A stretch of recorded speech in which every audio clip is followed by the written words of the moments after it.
பாதுகாப்பின் அங்கம் காப்பீட்டுடன். குழந்தைகளே, இன்னைக்கு சுவாரஸ்யமான ஒரு கேள்வி. நேற்றிரவு ஒரு விவசாயியின் பண்ணையில் இருந்து 10 ஆடுகள் திருடு போயிடுச்சு. ஒவ்வொரு ஆட்டின் விலை ரூபாய் 5000. சரி சொல்லுங்க, விவசாயிக்கு ஏற்பட்ட மொத்த இழப்பு எவ்வளவு? 50,000, 40,000. ஒருவேளை சில ஆடுகள் திரும்ப கிடைக்கலாம். 0. அனைத்து மாணவர்களும் கைத்தட்டி சிரிக்கிறார்கள். போலு, எப்படிப்பா ஆடுகள் போயிடுச்சு, இழப்பு எப்படி 0 ஆகும்? ரவி சத்தமாக சிரிக்க தொடங்கினான். மற்ற மாணவர்களும் அவனுடன் இணைந்து சிரிக்க தொடங்கினார்கள். என் தந்தையின் பசுக்கள் திருடு போனப்ப அவருக்கு காப்பீட்டு பாலிசி கிடைச்சது. காப்பீட்டு நிறுவனம் புதிய பசுக்களை வாங்க பணம் கொடுத்தது. அதனால எங்களுக்கு இழப்பும் இல்ல. அதனால 0. ரவி மற்றும் அனைத்து மாணவர்களும் அமைதியாகிவிட்டு ஒருவரை ஒருவர் பார்த்துக் கொள்கிறார்கள்.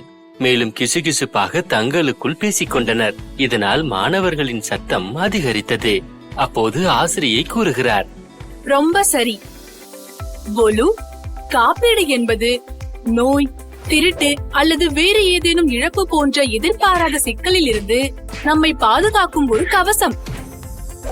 மழையில் குடை நம்மை பாதுகாப்பது போல காப்பீடும் நம்மை எல்லா விதமான இழப்பிலிருந்தும் பாதுகாக்கும்.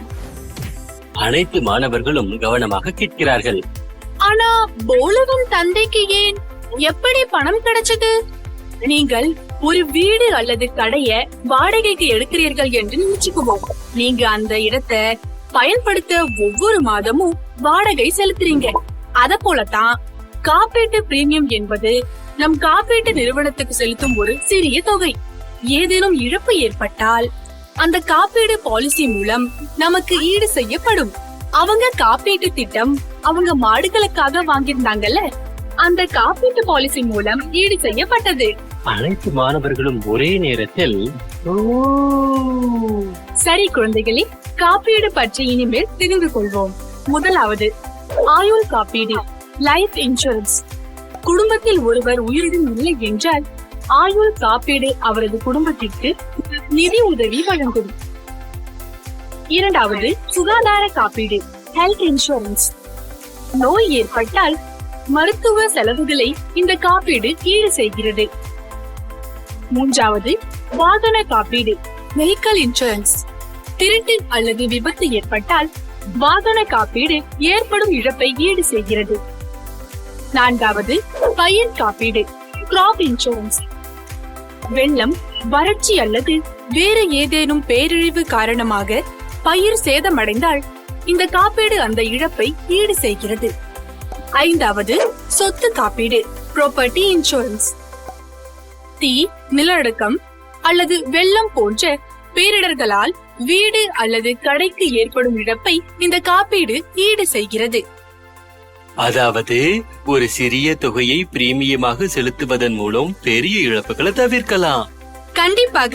நீங்கள் காப்பீடு எடுத்திருந்தால் அல்லது எடுக்க நினைத்தால் தேவையான அனைத்து தகவல்களையும் IRDAI அதிகாரப்பூர்வ வலைதளமான https://irdai.gov.in இல் பார்க்கலாம்.